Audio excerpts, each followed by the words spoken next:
Okay, let's get started. My name is John Donnellan. I am in Stat 234 with Dr. Ramler, and this is my Project 3, the statistical analysis of Friends viewership. Alright, to get a little baseline of the show, this is an American sitcom airing in 1994 and went until 2004. There are 10 seasons with 236 episodes in total. Each season has either 24 or 25 episodes, except for season 10 that only had 18 as a series finale.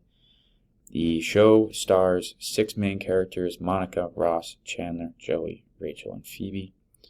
The plot covers their daily lives, day in, day out, the relationships that they have within and within the friend group and outside the friend group, and shows their career paths as they develop. Alright, to start with some analysis, we got our data from IMDb, and we see right here on the box plot on the right that the average rated episodes at 8.2. For IMDb, this is a very highly rated show. They love to trash movies, they love to trash shows. So for a median rating of 8.2, it's very significant. We see the range here with the bottom in season 4 with an episode rating of 6.9. We'll talk about the bottom 2 episodes a little later, but our lowest is 6.9, and then our highest is 9.7. We see the highest 3 episodes coming in season 5, and then the second and third in season 10.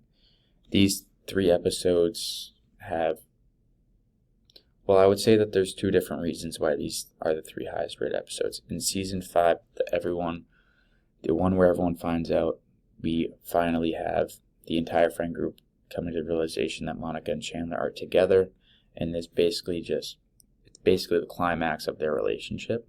And then in season 10, we have the series finale, obviously going to be the highest rated episodes. The 10 season show is coming to an end, and the producers capped it off very well. And then, but we also have to look at the bottom 2 episodes in season 4 and 6, or more or less cover the ones in season 4, 6, 7, 8, and 9.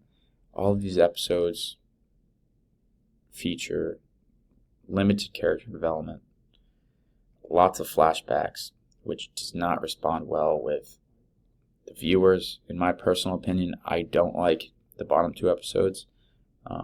You could take these out, and they're seen as episode fillers, as some might call it, based on reviews that I've seen, where you can take them out of the season and you won't even notice. It doesn't change any of the future episodes in the season. Alright, to look at figure 2, we have the average ratings by season, average votes by season. This is a lollipop graph, thanks to Dr. Ramler. He helped me out with it. And to see some trends here, we have season 1 with the highest rated with 7,250 per episode, and then we also see season 9 with the lowest with under 5,000 votes per episode. We see a downward sloping trend line with exceptions of season 5 and 10. So I would call this a trend line. The reasons for this trend is because season 1 obviously has the best viewership. More people are seeing it, and then we see a downward sloping to 9, where not more or less fans drop off, but people are not voting as much, not going onto the IMDb website to vote. So we see the 2 exceptions here, season 5 and 10. I believe that this is because 5 and 10 are the best seasons based on ratings, causing them to be outliers in this trend. Alright, to analyze figures 3 and 4, both the dot plot on the left and the box plot on the right show the exact same data, just in different formats. This is the average rating per episode in the season. So we see the episodes spanning from 1 to 25, even though every season didn't necessarily have 25 episodes. As you can see on the dot plot on the left, episode 25 only has 2 dots, versus all the other points have up to 10 or even 9. So some takeaways from the dot plot on the left: the highest rated episodes are falling between 12 and 18, and if we can notice, there's almost no correlation between episode number and their average rating, as all the dots are kind of everywhere. And we can notice on the right with the box plot that episode 1 stands out a little bit. It is very, very average as far as rating goes. It signifies that each season started off very consistently, each episode rating between 8 and 9, with an average median of a little bit less than 8.5. And another point that we can look at is episode 25. They weren't in every season. There's only 2 episodes, but both produced very well. Some other points to look at. We have season finales. I know that they're not all in 25, but we look at episodes 17, 18. We look at episodes 24, and we look at episodes 25.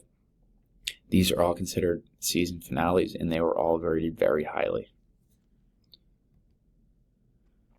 To conclude, Friends holds a very impressive average rating of 8.9 on IMDb. As I talked about earlier, this website loves to trash shows. They're very hard to get great ratings, but we do see that seasons 4, 5, and 6 are the peak of the series, popularity and quality.